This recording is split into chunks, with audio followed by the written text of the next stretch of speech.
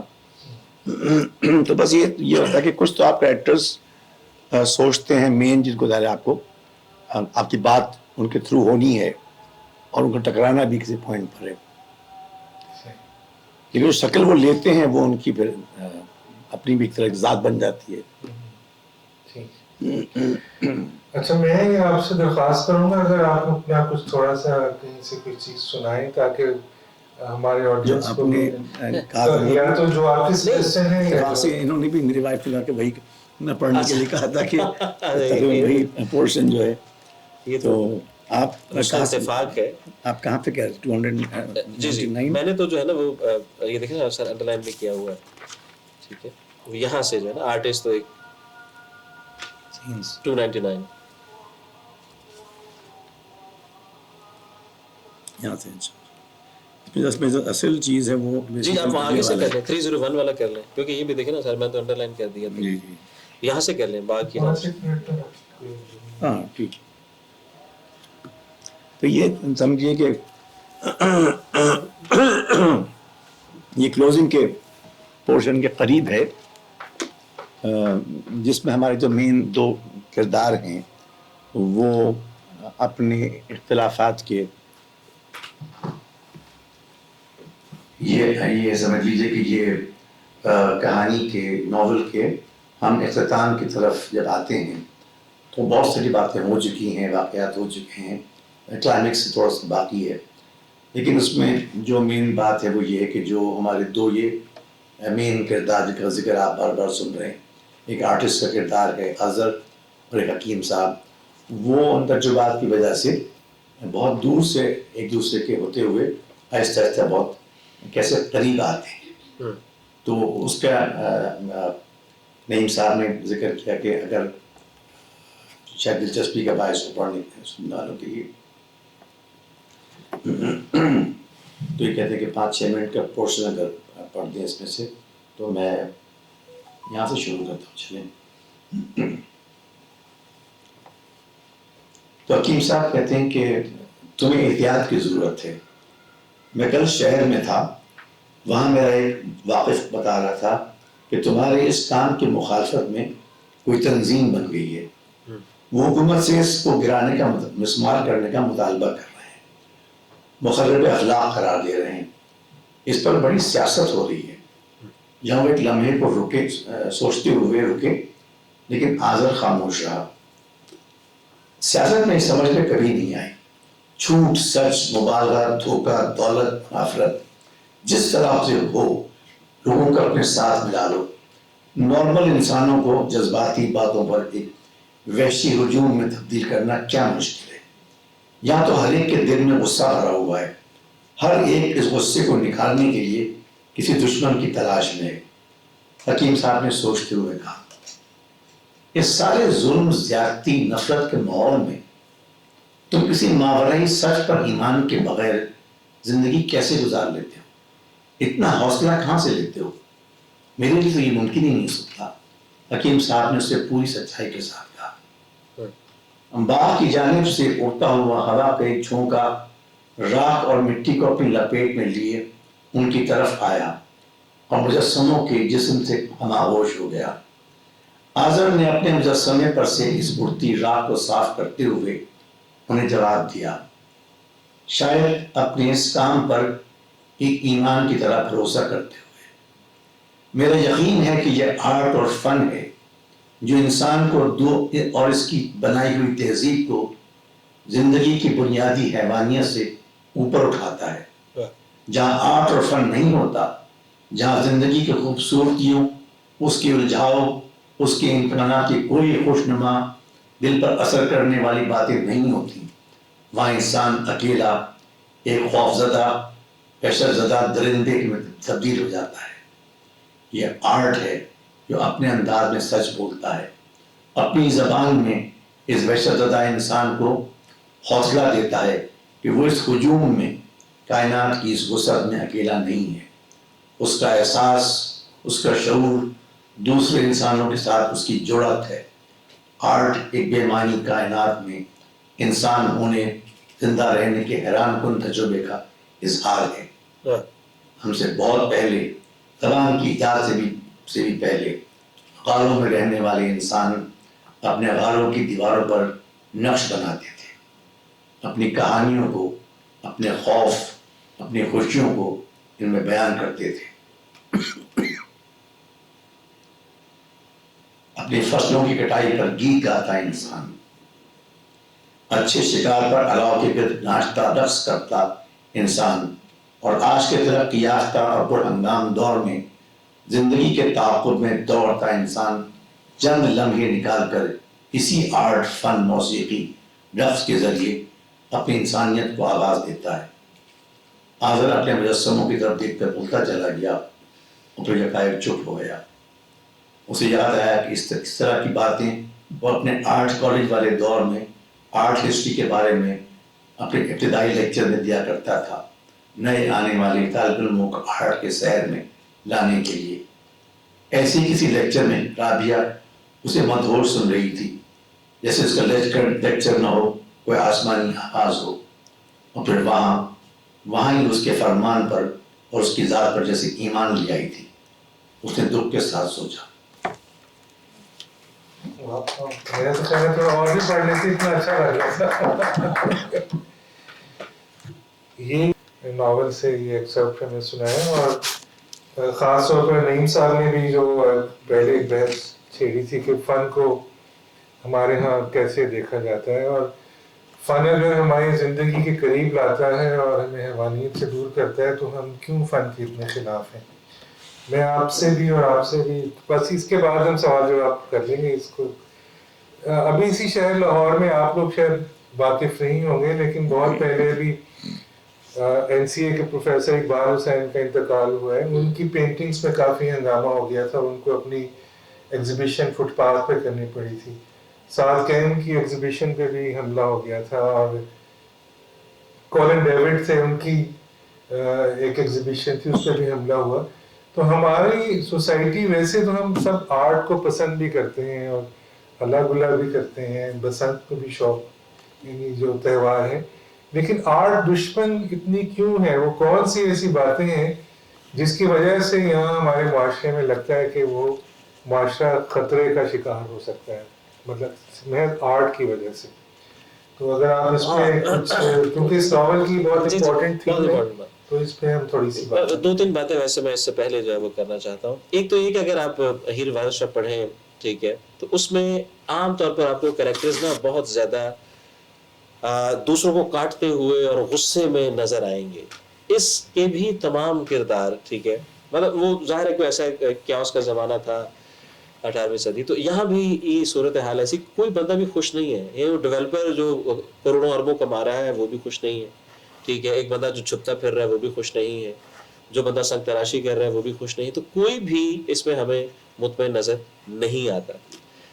یہ جو بات آپ نے کی کہ آرٹ کے ساتھ ہمارا رشتہ، وہ میرا خیال ہے کہ اس کی وجہ جو مجھے سمجھ آتی ہے کہ کوئی بھی ایسی طاقت جو کنٹرول کرنا چاہے وہ ہمیشہ آرٹ کے خلاف ہوگی، کیونکہ آرٹ ہے ہی نام آزادی کا، آزاد سانس لینے کا، آزاد بات کرنے کا، آزادی سے اپنی مرضی سے کسی مٹی کو، پتھر کو جو شکل آپ چاہتے ہیں وہ دینے کا، آوازوں کو جو آپ چاہتے ہیں ویسا جو ہے نا سر دینے کا نام ہی آرٹ ہے۔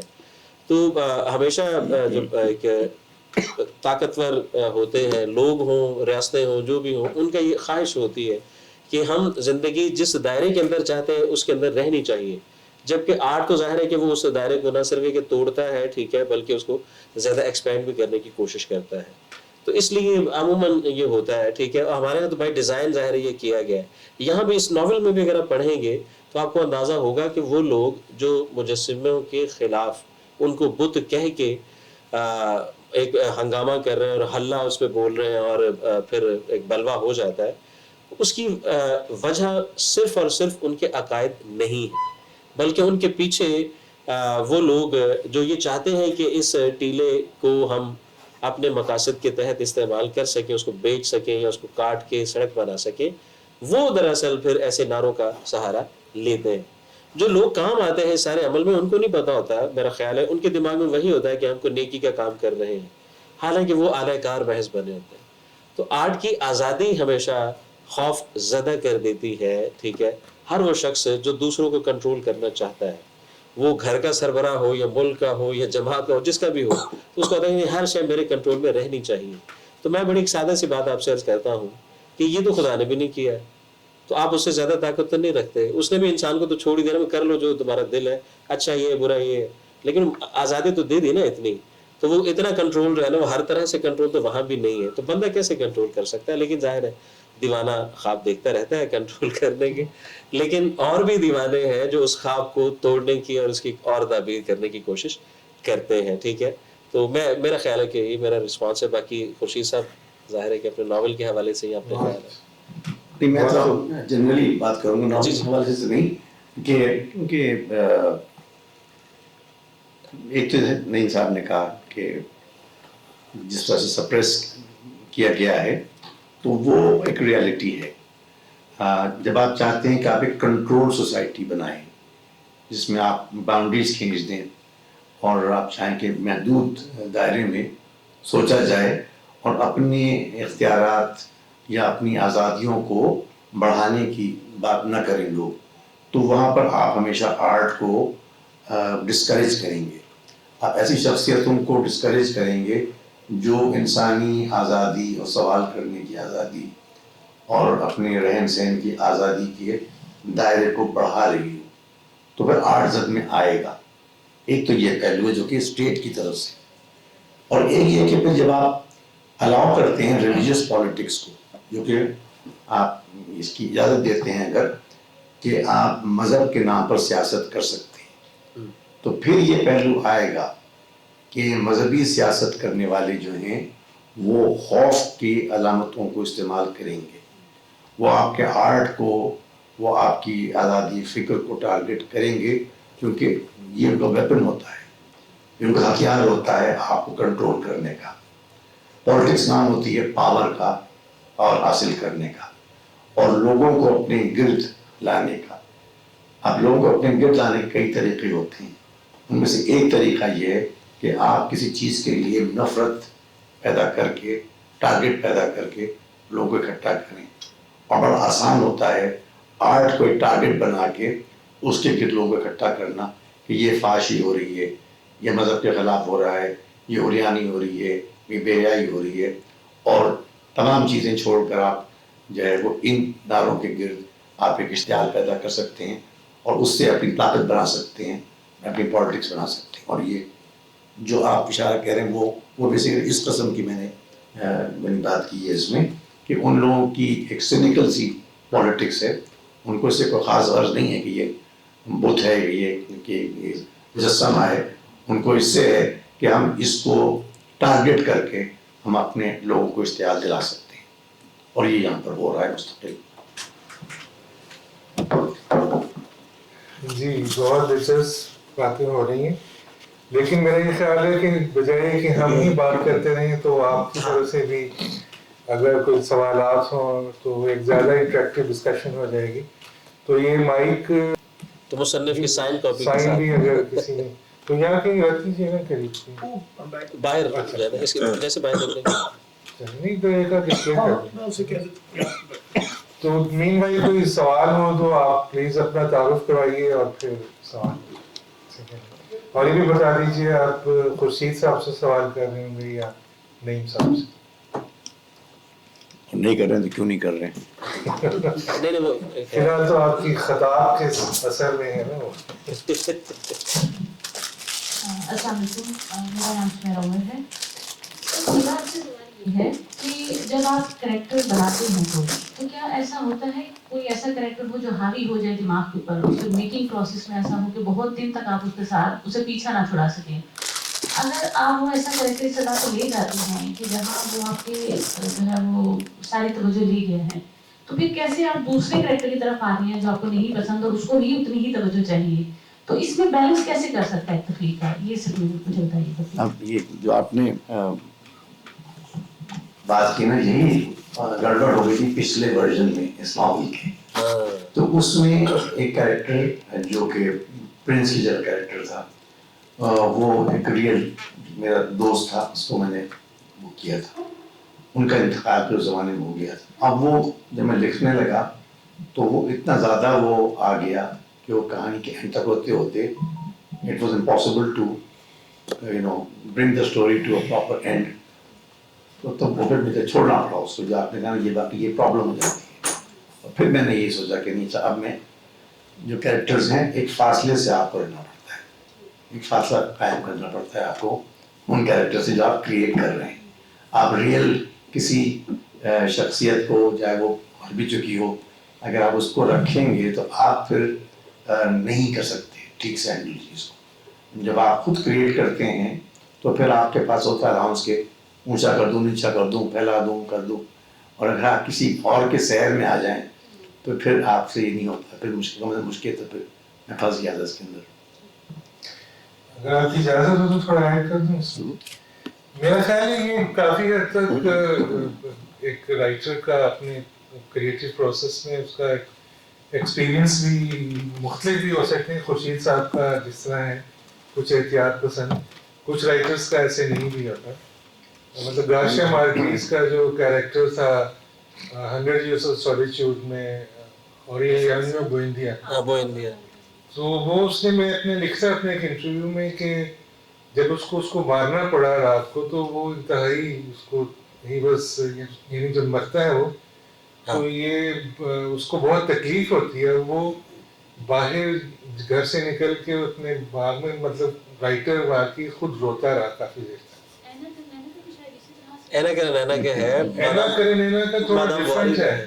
مادام واری اینا کرینینا میں بھی ایسا ہے لیکن وہ ٹولسٹائی کے اپنے ذاتی خیالات سے بہت مختلف ہو گیا تھا. یہ بڑی کلاسک ایگزامپل ہے اس میں کہ ٹولسٹائی اس وقت بہت ایک مورلسٹ تھا اور اینا کرینینا کا کریکٹر اس طرح نہیں تھا, لیکن اس نے کہیں بھی اینا کرینینا کے کریکٹر کو انفلوئنس کرنے کی کوشش نہیں کی. مادام بواری کے بارے میں تو یہی ہے کہ جب اس کی ڈیتھ ہو گئی تھی تو وہ بہت عرصے تک مصنف کو خود نہیں سمجھ آ رہا. یہ ایسے ہی جیسے میتھڈ ایکٹرز ہوتے ہیں نا, وہ ایک فلم کر لیتے ہیں تو اس کے 2-3 سال تک کچھ اور نہیں کر پاتے. تو میں کہنا چاہ رہا ہوں کہ کچھ لوگ بہت جن کو کنٹرول ہوتا ہے وہ ایسے کرتے ہیں, کچھ لوگ بہرحال یہ کولیٹرل ڈیمیج ہے رائٹر کا کہ وہ ہو بھی سکتا ہے اس کے ساتھ. سر میں ایک سوال, جی پلیز. میں سر آپ سے سوال اصل میں ذرا ڈفرینٹ کرنا چاہ رہا تھا آپ کے ماموں خواجہ احمد عباس صاحب کے حوالے سے, کیونکہ وہ بھی فکشن رائٹر ہے. تو آپ کیا دیکھتے ہیں آپ کی فکشن کے اوپر, ان کے کیا اثرات ہیں, کس طرح سے آپ نے کنسیو کیا؟ بچپن آپ نے مجھے سنایا ہے ان کے ساتھ کراچی میں ملنا اور یہ ساری چیزیں, تو فکشن کے حوالے سے ان سے آپ نے کیا ایسی چیز لی یا ان کا اثر آپ پر آیا, پلیز فرمائیے. میں یہ تو نہیں کہوں گا کہ اسٹائل میں یا میں نے کوئی ان سے انفلوئنس کبھی ہوا ہوں. میں ظاہر ہے کہ جو ایک بیسک ہیومینیٹیرین پروگریسو آپ کہہ سکتے ہیں لیفٹ ونگ سوچ ہے, یقیناً اس میں ہم لوگ متاثر رہے ہیں ان سے بھی ہیں, لیکن ان کی جو افسانے ہیں وہ زیادہ میرے خیال میں اسٹریٹ فارورڈ ہیں. میں اتنا اسٹریٹ فارورڈ نہیں لکھتا ہوں افسانے, وہ ذرا کمپلیکسٹی سے وہ ہٹتے ہیں, ایسا بھی رہتے ہیں, بالکل رہتے ہیں کہ یعنی کمپلیکسٹی سے بچتے ہیں. He is very too much issue to issue direct. میں اس کو نہیں اتنا پسند کرتا, میرے خیال میں ریالٹی از مور کمپلیکس. تو اس لحاظ سے لیکن یقیناً ایک ترقی پسند جیسے کہتے ہیں تحریک یا رویہ, انسان دوستی, تعصبات سے بالا تر ہونا, ان چیزوں کے لحاظ سے یقیناً ہم نے ان سے انفلوئنس کیا. میں اس میں تھوڑا سا اور بھی ایڈ کر دوں خواجہ احمد عباس صاحب کے حوالے سے کہ یہ اس لحاظ سے خورشید صاحب کا تعلق غالب سے بھی بنتا ہے. وہ جو ایک مرزا غالب پہ ڈرامہ تھا جو بہت مشہور ہوا, مرزا غالب بند روڈ, نہیں ٹی وی پہ آیا تھا, جو کیفی اعظمی اور گلزار نے جس پر لکھا تھا اور نصیر الدین شاہ نے اس میں ایڈ کیا تھا. اس کے آخری جو اس کا ایپیسوڈ تھا اس میں وہ جو غالب کا دیوان جو ہے نا مزار, تو انہوں نے ایک آڈیٹوریم بنایا, اس کا نام رکھا ہوا دیوان غالب دہلی میں نا. انہوں نے کہا کہ غالب کے شاگرد الطاف حسین حالی تھے اور الطاف حسین حالی کے جو ایگزیکٹلی جو یہ نواسے ہیں وہ خواجہ احمد عباس ہیں اور اس طرح انہوں نے فلم انڈسٹری خواجہ بیت اس کے تھرو غالب سے جوڑا تھا. خواجہ احمد عباس کے بھانجی جو ہیں خورشید صاحب ہیں تو سلسلہ غالب سے ملتا ہے. چلیے جی اور کوئی سوال؟ کچھ سوال ضرور کیجیے تاکہ گفتگو جو پہلے ہی بڑی اچھی چل رہی ہے. اور جی پلیز. سر مجھے ایک کویشچن جو بھی فی الحال میرے ذہن میں آ رہا ہے کہ writers are a sensitive part of the society. تو آپ جو فیل کرتے ہیں وہ لکھنا چاہتے ہیں but reality is different. Reality is more complicated and cruel.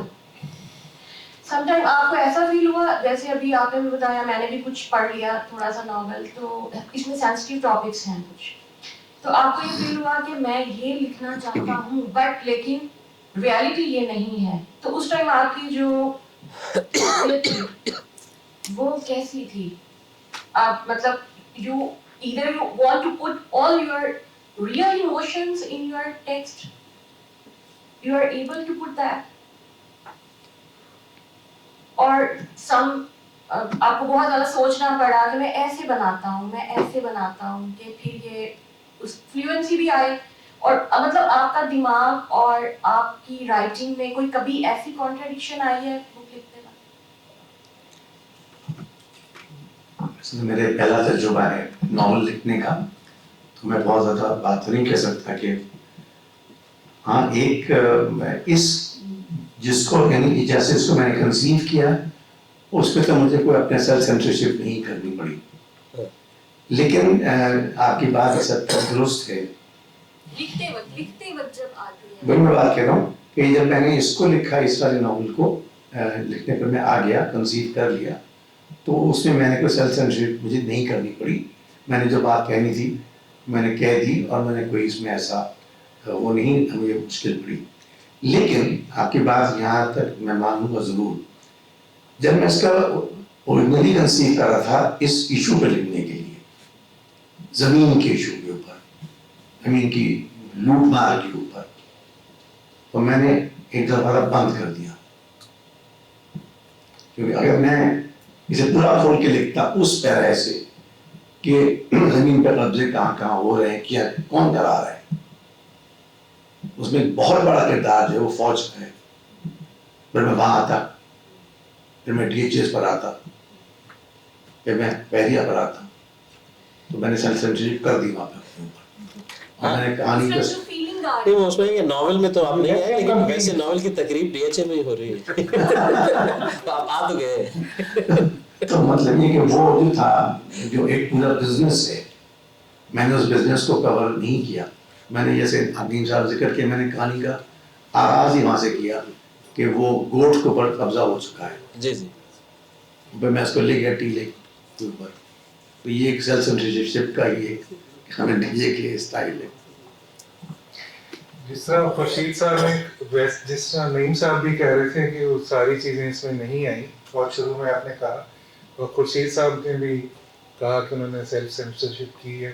تو ایک بڑا اچھا شعر ہے باقی صدیقی کا جو یہاں فٹ آتا ہے کہ تمام بات زباں پر نہ آ سکی باقی, کہیں کہیں سے سنائے ہیں ہم نے افسانے. تو کوئی اور سوال ہے پلیز؟ چھوٹی سی بات, یہ مائک لے لیجیے پلیز, اپنا تعارف بھی پلیز کروا دیجیے. میرا نام عاقب ہے. میں یہ پوچھنا چاہ رہا ہوں, سر نے جس طرح کہا ہے کہ انہوں نے سیلف سینسر کی ہیں کچھ چیزیں, تو ابھی جس طرح یہ پہلے اس سوال سے پہلے بات ہو رہی تھی, تو یہ اس میں ساری شعوری کوشش نہیں ہو جاتی فکشن میں کہ آپ ایک چیز کو جو آپ کا تخیل ہے یا آپ تخلیق کرنا چاہ رہے ہیں کسی چیز کو, آپ اس کو ایک شعوری کوشش سے الگ لکھتے ہیں اور وہ اوریجنل چیز نہیں لکھ پا رہے جو آپ کا لکھنی چاہیے. اور دوسرا میں یہ پوچھنا چاہ رہا تھا, یہ جو پروفیسر والا کریکٹر ہے, ابھی میں نے پڑھا تو نہیں ہے لیکن میں اسے پڑھتا ہوں, تو یہ کیا اس کے بیک اینڈ پہ کوئی جنید حفیظ, پروفیسر جنید حفیظ کی سٹوری تو نہیں تھی؟